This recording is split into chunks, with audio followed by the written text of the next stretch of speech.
I know that that sounds nuts. It has definitely been a roller coaster in some regards. I've become a lot more relaxed around sleep the more children that I have had, that it's not necessarily that like cut and dry, quite literally. How do you know when you are done having kids? I wish that I had the answer to that. And the last thing that I'll say, which will probably ruffle some feathers.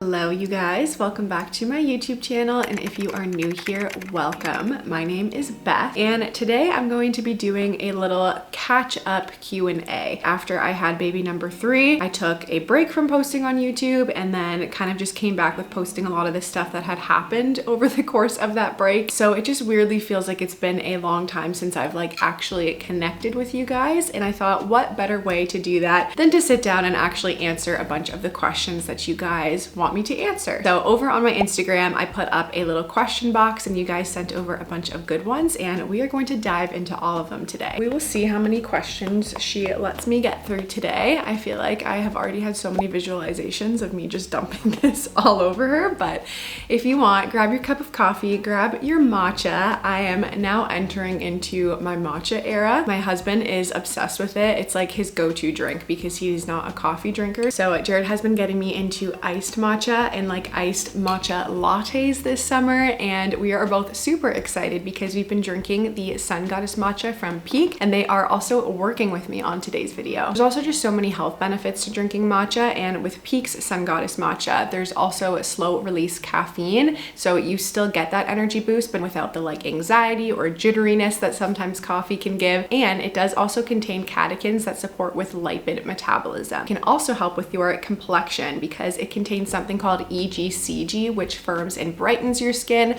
but also chlorophyll, which can clarify your complexion. It comes in these super convenient little pre-measured sachets, so all you have to do is mix this with your cold water or your warm water and froth it if you want to, and it makes it easier than ever to make matcha a part of your daily routine. So if you are someone that experiences just like coffee crashes or anxiety or jitters when you have it, try switching over to matcha. You'll still get that nice boost of energy that comes from caffeine, but this also has L-theanine in it, so you'll get more of like a calm and balanced reaction as opposed to anxiety and jitters. If you are interested in checking out Peak's Sun Goddess matcha, they do have a couple of gifts for viewers of my channel. So first of all, if you shop through the link in my description box, they'll give you guys up to 15% off of your purchase. But if you also watch this video and purchase through that link, they're also going to gift you a rechargeable frother as well as a cup to enjoy your matcha in as well, which was just so generous of them. So thank you to Peak for working with me on today's video and for keeping me energized today. And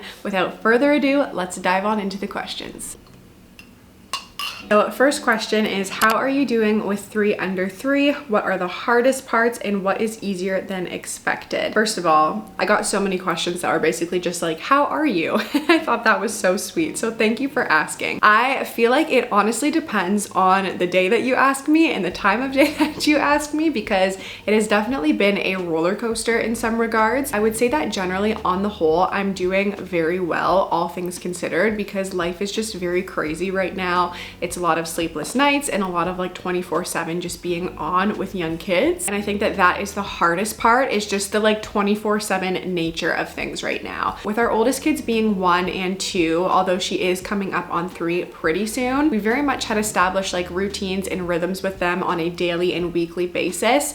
And into all of those routines and rhythms were baked in times for rest. I feel like that is one thing that just got shaken up a lot once we added a newborn into the mix, is that like throughout my day with them, there are very few like opportunities for rest and for breaks. I have to kind of build that in while I'm around them. With a newborn, you're very much on like a 24/7 clock, quite literally, because I'm still feeding her right now during the day every 2 hours, and then over the course of the night every 3 hours. So we haven't increased like the stretches of time that she's sleeping at all yet, and so I literally am on like this 24/7 clock with all 3 of the kids. That has been the hardest part, of just not knowing like when I'm gonna have the opportunity to like sit down and take a breath or take a shower without someone needing me, because I am at home with them most of the time during the day. I think it's just been figuring that out. That's a long-winded answer, but that has been the hardest part. The easiest part though, I would say, is like the transition in general. To be honest, I kind of expected it to feel insane because I had seen so many people say that that 2 to 3 was like the hardest transition for them, but I feel like 1 to 2 was harder for me because of the fact that I was already at home with the two of them, and because my husband at that point was like renovating our basement and he would be doing that every night when he got home from work, and so I had a newborn and a toddler with me all the time. Whereas now it's like I have 2 toddlers and a newborn with me, but I'm so used to just being like outnumbered, I guess, and I'm just so used to the pace of what that life looks like that having the additional child has honestly not felt like any more chaotic than it already was. I think I'm just missing those breaks throughout the day, if that makes sense. I'm gonna have to answer these faster than that because that was way too long. There were lots of questions around how I recharge and like how I have the energy to do everything, and honestly, because there is so little time right now that is like baked into a 24-hour period for me to actually have like rest time, I have found that supplementing in this postpartum period has been like the best thing that I can do for myself. I worked with a naturopath after I had my 2 under 2, and basically we did blood work to get like a full panel of where everything was at with me like physically, and then found a bunch of supplements I needed to add in to kind of help compensate for some of that stuff, especially because I was pregnant again. So I found that that process of just like identifying the gaps and then actually doing something to fill them was huge, especially because you can't really rely on sleep to be like restorative for your body in this stage with newborns and sometimes with toddlers too. Food is obviously a big one. I really do try and do my best to maintain a diet of like whole foods, but even there, because life is stretched right now, I find that it is so easy for me to just eat the scraps of whatever is left from lunchtime or whatever I can scrounge up in the fridge, and it's not firing on all cylinders for my diet right now either. So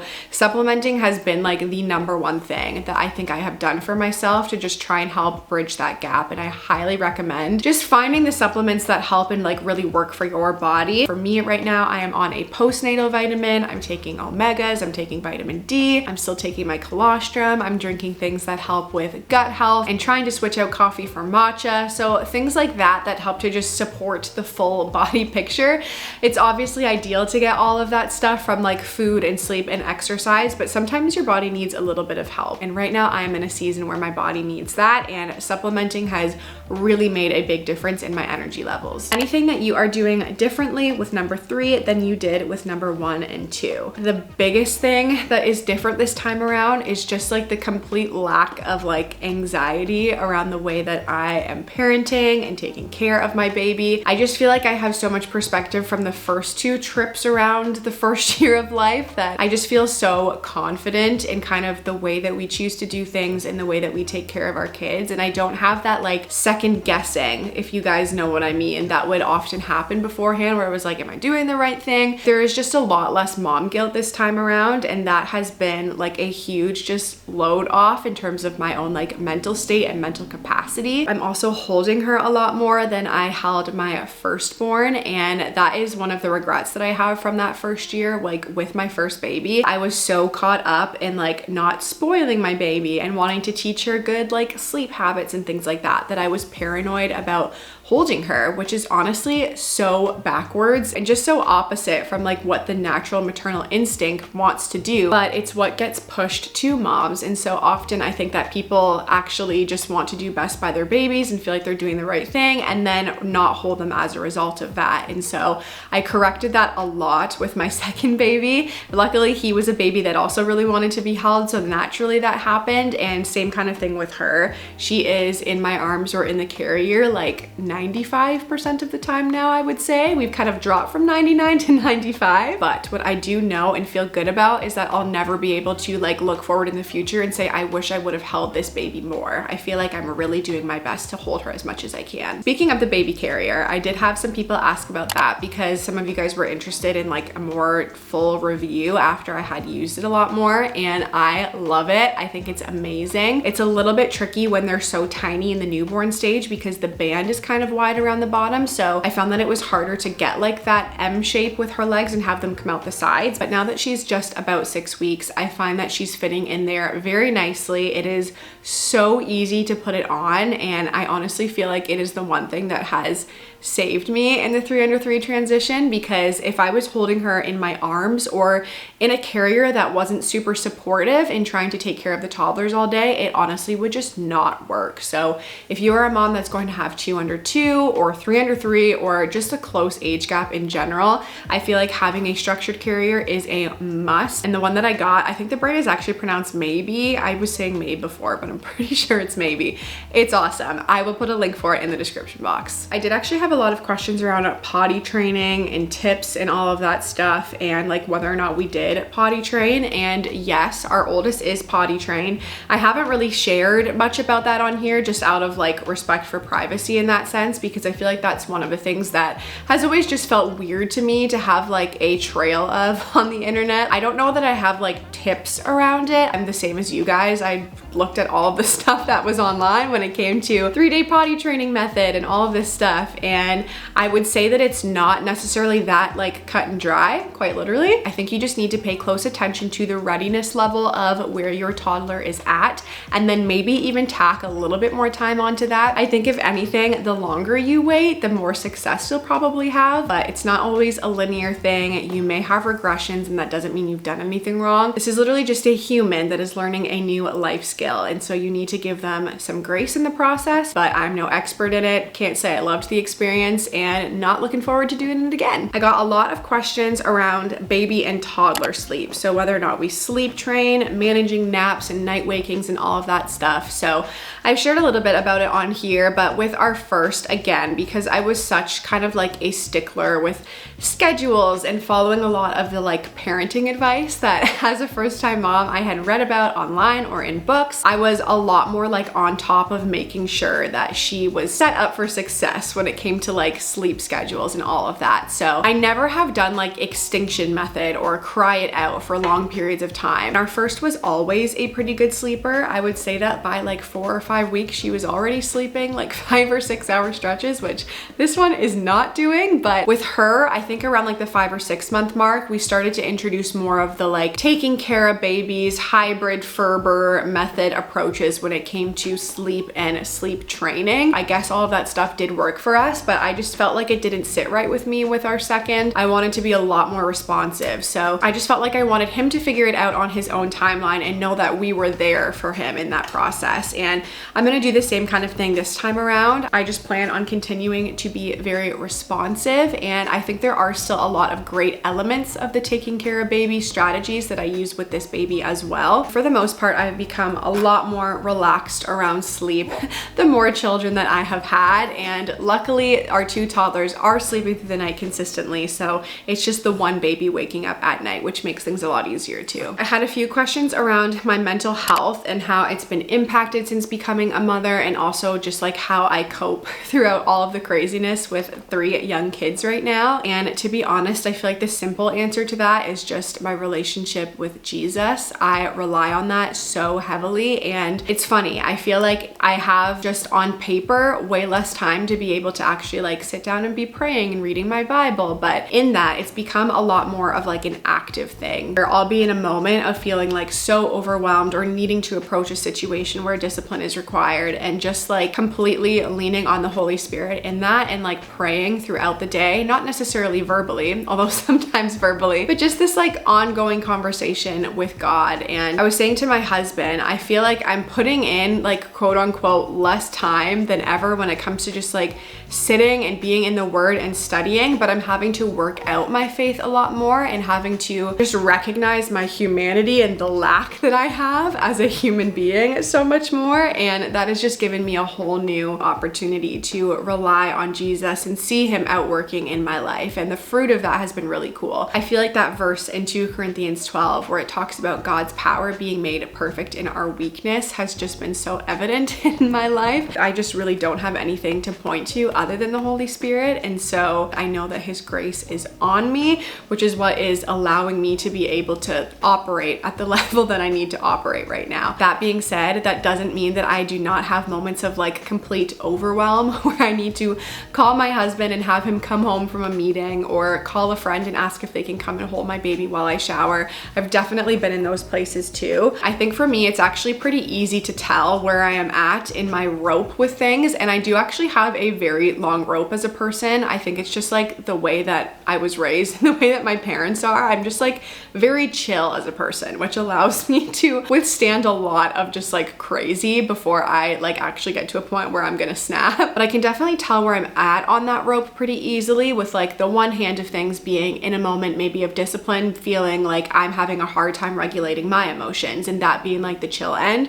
Whereas the far end would be like mom rage, where I never like act or do anything out of that, but I just feel like this intense kind of like frustration and anger well up in me that is so unlike who I am as a person, that I know if I'm at that point that I'm like very tired and need to take a break. And so where I'm at on that rope, I'll try and implement whatever I need to implement to not get to that point. But when I have gotten to that point in motherhood, I've always brought people into it and always asked for help and always tried to prioritize stepping back and taking a break to kind of just recalibrate. But I think having a good self-awareness of where you are at is really helpful, so that you can do what you need to do to stay healthy at those different stages.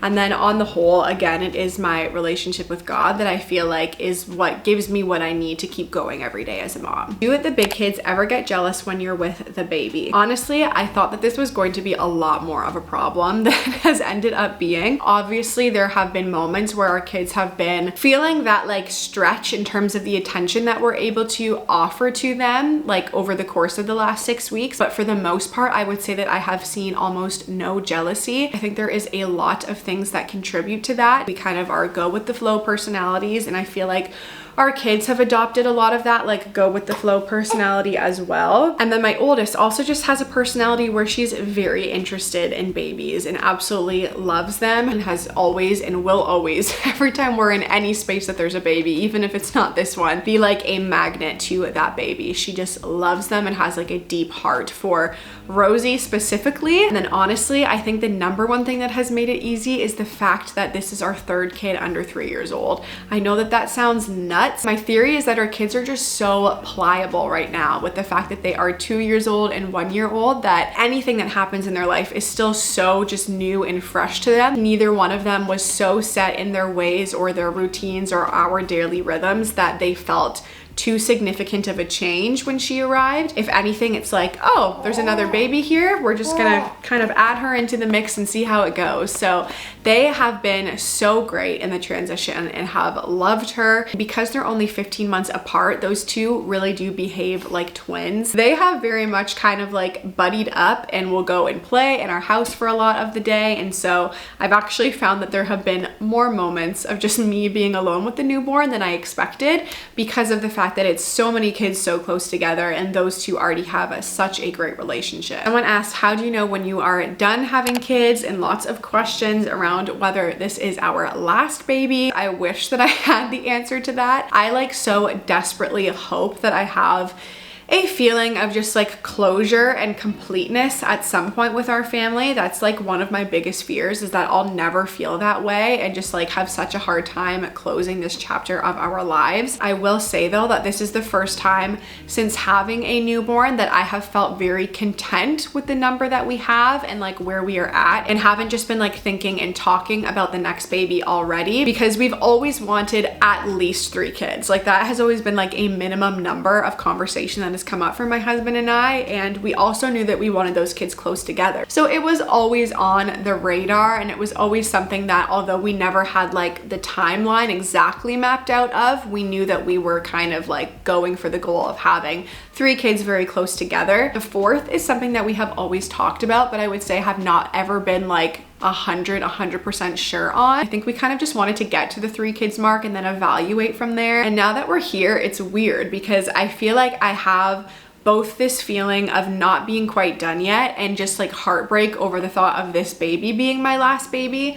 but also at the same time just such a sense of like wanting to stay at this point for a while and settle into it and just focus on being very intentional with the kids that we do have. So I feel like a fourth kid is definitely something that we're still thinking will happen at some point in the future, but certainly not anytime soon. I am very much ready to just kind of get to a like solid place in life where I feel like we don't have crazy change happening and settle into our marriage, settle into just what life looks like with 3 kids, and then maybe a couple of years down the line consider the fourth. How do you keep the will to keep your house in order? Most nights I just sit and can't get up. I think for me it's honestly just because of the fact that I will get so overstimulated if my house is a mess, so I am like constantly cleaning throughout the day and I honestly can't sit until my house is in order. So it's kind of a catch-22. So someone asked what our village looks like and if we have help with the other kids and like when I find time to do work with kids during the day. And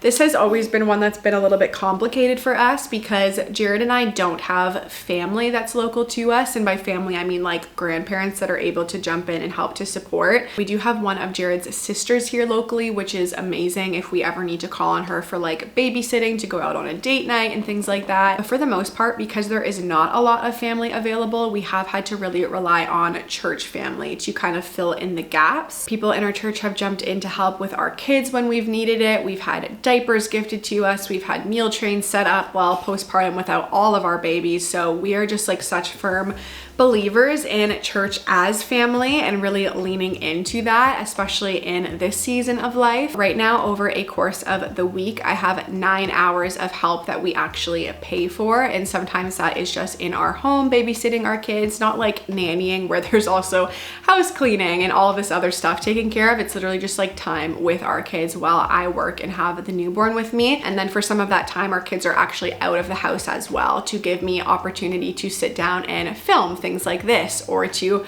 have a meeting with a freelance client because I do freelance marketing as well. Obviously 9 hours a week is not a ton of time in like a 7-day week, so I do end up doing quite a bit of work over like nap/quiet time and after our kids are down to bed. And I feel like it's this interesting dynamic because like my income has always been something that we've needed. There's never really been an option for me to just be like fully not working. And so having the opportunity to work for myself and from home and to support our family while I'm still like present with our kids as like their main care provider has been such a blessing and something that I've always like prayed over and wanted for our family. But it is also interesting because I definitely do more than 9 hours of work per week, and then just having to fit the other stuff in and throughout the week has been difficult, especially like adding a newborn into the mix. But I feel like over time, as she kind of adjusts a little bit more, as I kind of adjust a little bit more, we'll keep on finding our new rhythms and our new grooves with things. But that is a long-winded answer to kind of what our help situation looks like right now. How is your marriage going after baby number 3? Any tips to share on connecting postpartum? This is one of those things that I'm like so passionate about and don't always do a great job at, but is like prioritizing marriage in the middle of just the chaos of having young kids, because I really do feel like you are able to enjoy the season so much more with young kids when you are working as a team and as a united front. But also it's so important for your kids to see you guys working as a team and as a united front. And I just don't want to like come out of this season of having kids and raising kids together and like not know who my spouse is and not have taken the time to nurture that relationship over time. So it was actually after having my second, I remember just this moment of feeling like the Holy Spirit remind me of how important my marriage was going to be in this next season. And I've just felt that consistently throughout, where we really do need to keep putting in the work to make sure that we're connecting. So for us, that looks like a weekly date night. We did take a little while off of that while we've been adjusting with the newborn, but we are now back into a rotation where we have date nights on Mondays, and sometimes that is in our house, sometimes it is out of our house, but it's basically just an opportunity for us to connect on everything, like housekeeping things in our relationship and things that maybe we're both feeling but haven't had a time to kind of connect over. Having toddlers that are loud in our house a lot of the time, it sometimes can be tricky to get vulnerable when that's the case. That's also just a space for us to have fun and to laugh and to enjoy each other's company. This time around, I've also just been trying to pay more attention to what my husband's needs are. I feel like it's very easy to just get into this mindset of like, what do the kids need 24/7? But I'm just pausing to ask myself more often, like, what does my husband need? Like, what can I do to actually serve him and make sure that he feels loved as well? And that's something that I know that he's reciprocating for me as well. And the last thing that I'll say in this like postpartum period, which will probably ruffle some feathers, is that I do also try to prioritize physical intimacy in the ways that we can still do that in this time. 6 weeks is a long time for us to go without intimacy in our marriage. So even though it may not be able to look like conventional sex during that time, we still do try and prioritize being intimate. And then beyond that 6-week mark, obviously having the goal of reintegrating as much as possible and having a lot of open dialogue around that. So we actually did make a whole video sitting down together, my husband and I, on postpartum sex after our first. So I will link that here if that could be a helpful resource for any of you guys. Had to take a quick little break to feed the baby. But I will finish up with just a couple more questions because the oldest two are gonna be home soon. But how do you cook dinner if your husband isn't home early, and what meals do you cook? So my husband is usually never home before dinner is done, like for the most part, because our kids need to eat like sometime between 5 and 5:30. He doesn't usually get home until around 5:30. And so almost always I'm making dinner just like with myself and all of the kids. Generally what I will do is wear the baby. I usually just have her on in the baby carrier during dinner prep, and then for the oldest two, there's like usually one of two things that happen. I'll generally invite them to help me with what I'm doing and kind of like be up at the counter while I'm meal prepping, or to go and play in some other way. And if they're not interested in playing, then they'll usually just come up to the counter with me, and I would say that that's what happens more often than not. Occasionally, if I need a minute and I just want like quiet while I'm cooking, I will have them like watch something on TV for like 15 minutes, and our go-to for that is generally Daniel Tiger. I actually think that show is so good in terms of like life lessons and things like that. So that's usually what I do, but the baby carrier is my best friend when it comes to meal prep. Someone asked, would you recommend a third after the 2 under 2 craziness? Contemplating number 3. I was thinking about this the other day because since having 3 under 3, even though this transition has been easier than going from 1 to 2, having 2 under 2 all of a sudden feels so much easier than having 3 under 3 does. I had just the newborn and my 18-month-old the other day, which would have been like a longer gap than I had between my first time around doing 2 under 2. And it felt so easy to just have 2 kids with me out on a walk. I was like, 2 under 2 feels so simple now in comparison, even though back then it felt like so crazy and so full on. However, I would say that having 2 under 2 while having 3 under 3, I don't know if I can confidently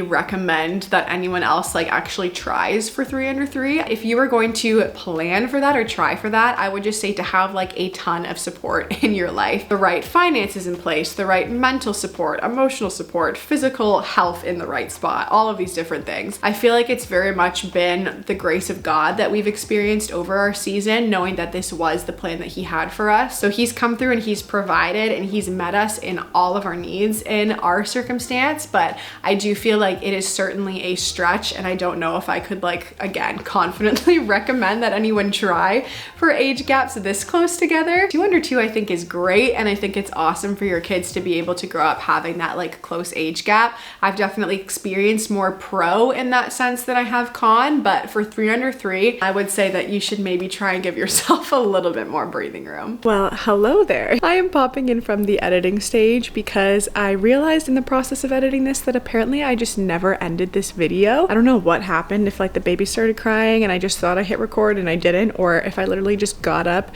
and turned the video off after that last clip and never revisited it. That clip that you just saw is the last clip that I have, and I never actually said like thank you for watching this or anything like that. So this is me saying thank you for watching this video. I hope that you enjoyed it. Thank you to everyone that sent in questions to be answered, and if you ever want to do that in the future, all you have to do is follow me over on Instagram, which is at Beth Grace Moore. And that is the sound of quiet time not going very well. But I also did want to say thank you again to Peak for working with me on this video. So if any of you guys are interested in checking out their son, Goddess Matcha, reminder that if you shop at the link in my description box that you can get 15% off of that order, but also remember to claim your free gift with your purchase. So you can get a free mug and a frother when you shop through that link. So thank you again to Peak. Thank you guys for watching and for being here. And until my next video, I love you guys. I'm praying for you guys, and I will see you soon.